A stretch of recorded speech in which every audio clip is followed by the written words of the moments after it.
Hey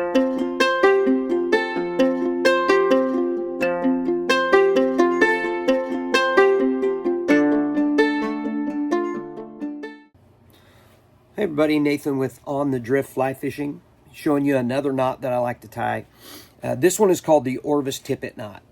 And this is my favorite knot when I'm making a tag for my fishing setup. So most of the time, if I'm fishing, I'm tight line nymphing 90% of the time. It's just what I do. It's what I enjoy doing. And I've used a lot of different things for making, and a lot of different knots down through the years for tying on tags. Because we usually fish a multi-fly system. And what we mean by that is you have a fly, your line comes down, you have a fly on the bottom, and then somewhere else there's a tag, and you got a fly coming off of that. And I've used a lot of different knots down through the years, surgeon's knots, double surgeon's knots, triple surgeon's knots, and those are great. But the strongest knot, I think, for doing this, and probably the best way to set up a good tag system so it doesn't tangle, is with this Orvis Tippet knot. And it's really great. So I'll show you how to do this. It's not going to be as pretty. I'm using this really thick line. This is running line, and it's multicolored, and that's why I'm using it. It's not always the prettiest knot, I will tell you that. The Orvis Tippet knot is not necessarily a pretty knot, but it's strong, and that's what we're looking for.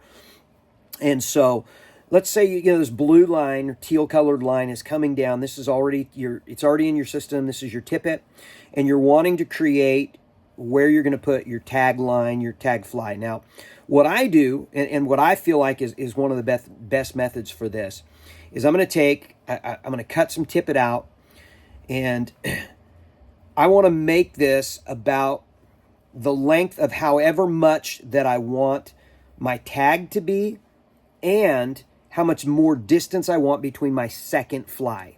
Because this is going to be, both of my flies are going to end up tied to this extra line. Now, there's some people that don't do that, but the strongest way to do this is to tie your flies, make sure your flies end up on this line. And so you're tying this. So there's no, you're getting a consistent thing. And so when you get a fish, it's not pulling, you're not getting that binding on the other line. Okay, so I think that's important. I've had other people do it other ways, but this is the way I like to do it. So I just figure out kind of how much tag I want. So let's say I want about this much tag, give or take. I'm going to just place this over my already, my tippet that's already on there. And then I'm going to make sure that I got enough, because this bottom end is going to be how much I have. This is actually probably not enough. Most of the time I'm going to have 18 inches or so from where I want to tag it. And then I'm just going to put this on my line. Now, here's how you tie this Orvis Tippet knot. Depending on what handed you're stronger with, you're going to be looking at it that way. So, but I want to kind of eyeball. I want my tag to be about this much. Sometimes I'll tie it a little longer. I can always take off some of my tag, but I can't add to it very well. So I want to make sure I get enough. And then let me see if I can get this. So you put your two lines together. Remember, this is my tag. For me, my tag is pointing up. And that becomes important in the direction if you want your tag to hang right, okay? So this isn't going to be a very pretty knot, especially with this heavier line. But I'm going to put this together. This line's going to my rod and reel. This is going to be the line I'm adding in. So then what I'm going to do is I'm going to take both those lines. I got them between my two fingers. And I'm going to create, I don't know if you can hear that. There's a siren going off. We just don't have any sirens out here in the middle of nowhere. But so I've created that. And all I've done is just kind of push that to make a loop. That's all I've done. And I'm pinching that between my pointer finger and my thumb. So I've got that. Then I'm going to take this line. This is still my tag line. And I'm going to wrap it around this loop. Okay, so if you've ever tied a perfection loop knot, that's exactly kind of the same way. So you start to come around. You can see I've come around the back. Now I just pinch that again. I add that to my thumb and my forefinger just to keep those separate. Now my line that's still going this way, what I'm going to do is just pull it through that top loop. Pull that line all the way through my top loop. Pull this line all the way through my top loop again. Okay? So now that line's coming through.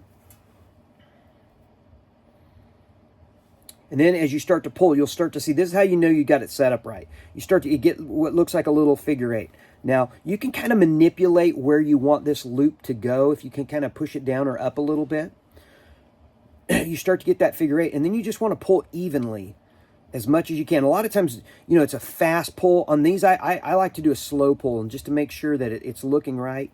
And then I get it, and then I cinch it up there. Now, this knot looks super ugly with this thick line. But when you're fishing out on the water, it won't be so much. So, all right. So then I've come through. I pulled my line through. This is going to my rod. Now see, I've got this tag. And one of the cool things about the Orvis Tippet knot that I like is it leaves your tag. If you can see that, look at that, how that thing comes off. And your Tippet will do this too. This is thicker line, but your Tippet will do this as well. And that really is going to cause, when you tie your fly onto this tag line, and for me on my tag line, I really like, maybe 4 inches is about my sweet spot. And that way you're not getting as much twist on this one. And then what I'm going to do is I'm going to get my clippers, wherever I put them. And remember, this blue line was my original line. And you can move this thing around so you don't have as much extra. You can get it where you want it. I'm just going to come in there and just clip that off. So there's my tag. And then all the way down here is where my point fly is going to go. So I'm going to have a point fly here. And now I've got my tag right here. And because this Orvis Tippet knot is so strong, see, that it's a perfect scenario for me. No fish is this knot's not going to fail right here. And now, I've had in the past, when I was tying other type of knots, when I would get a fish on my tag line, sometimes this knot would fail. And especially if I tied it on wrong. But now, you've got this complete system. And it just works really nice. I've created a nice tag system.